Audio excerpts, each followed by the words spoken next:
Hi everyone, welcome to today's lesson on energy. So the second half of the unit is on energy.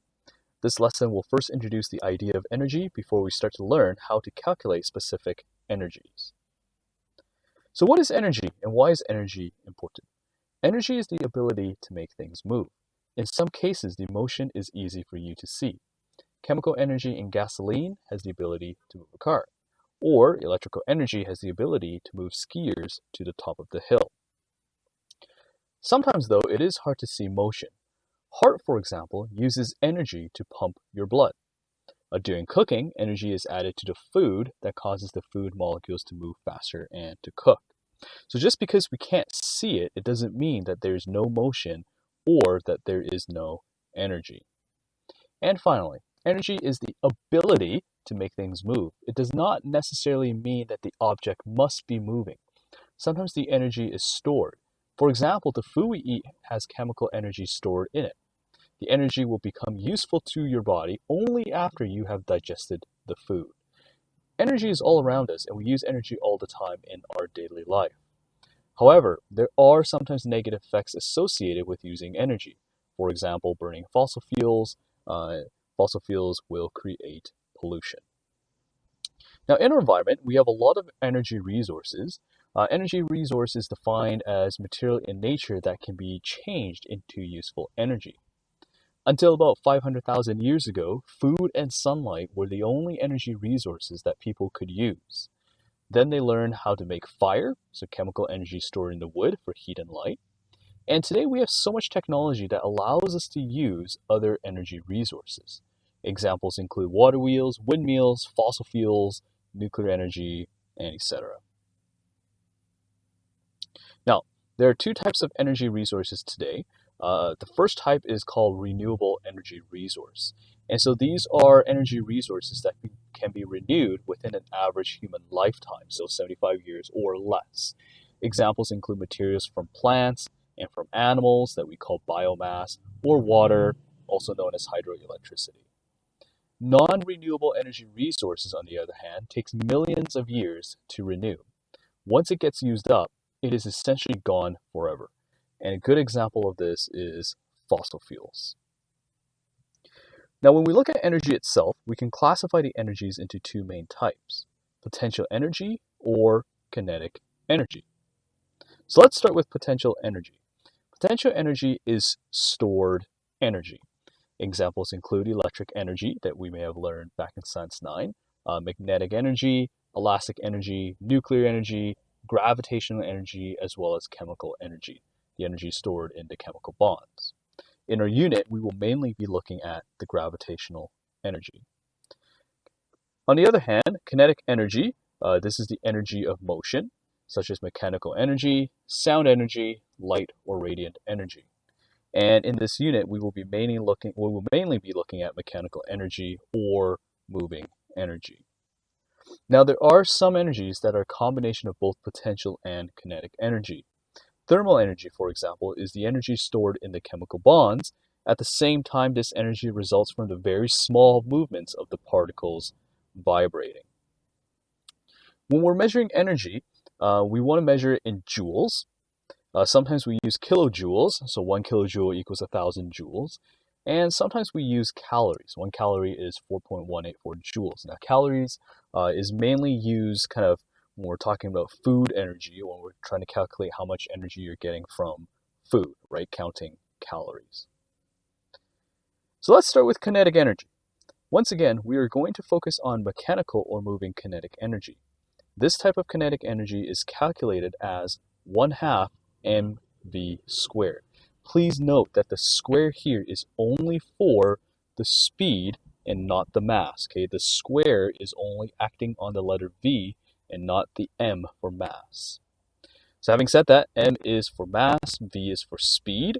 Yes, kinetic energy is a scalar. There is no direction associated with it. Mass is always measured in kilograms. Calculating energy is really the only unique situation where we're using kilograms instead of the SI units of grams. So please note that down, that mass has to be in kilograms. All right, let's practice with a few examples here. A ball of 2 kilograms is rolling at a speed of 5 meters per second.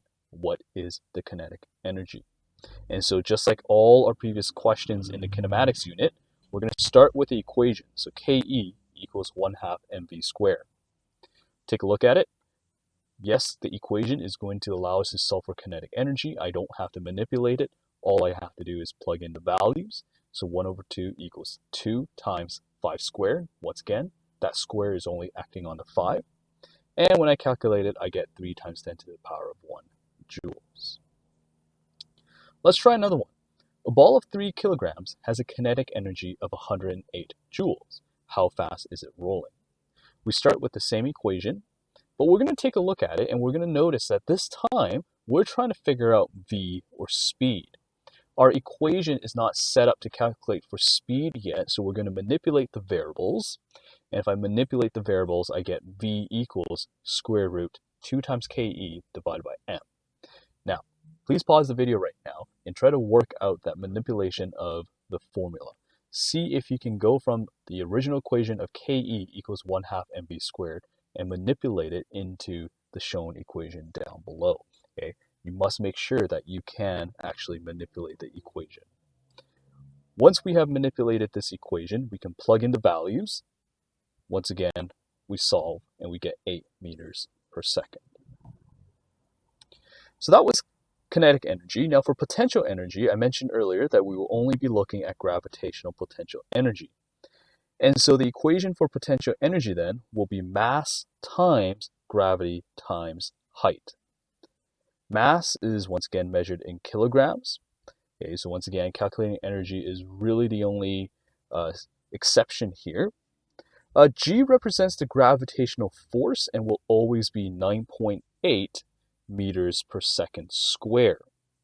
And so this gravitational force, this number 9.8, it actually has a lot of trailing decimals, so please don't use this as the least amount of significant figures.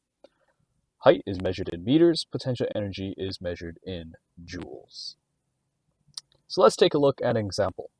A 45 kilogram boulder is sitting on a cliff that is 125 meters high. How much potential energy does it have? We start with the equation, PE equals mgh. We notice that we don't need to do anything because we want to solve for PE. So all I have to do is sub in the values. PE equals 45 times 9.8 times 125. We solve for it and we get 5.5 times 10 to the power of 4 joules. Let's try another one.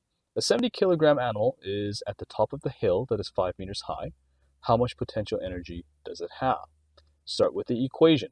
Figure out what we want. We're solving for potential energy. I don't need to manipulate it. I just need to put the values in. Once I put the values in, I can then solve for the final answer. So PE in this case is going to be 3 times 10 to the power of 3 joules. Let's try one final example here.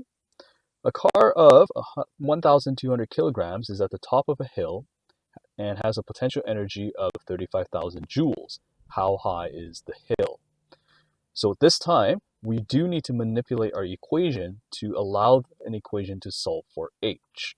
Once again, pause the video, try it out, make sure you can actually manipulate the original equation of PE equals mgh into h equals PE divided by mass times gravity. Once we have a working equation, we put the values in and we can solve for 3 meters. And this concludes the lesson on energy. The main important parts of this lesson is to be familiar with calculating PE and KE. It shouldn't be too difficult, but understanding how to calculate these PE and KE mathematical equations, as well as the different variables in these equations, is going to be important for the next lesson. That is all from me. Please email me if you have any questions. I will see you all next time.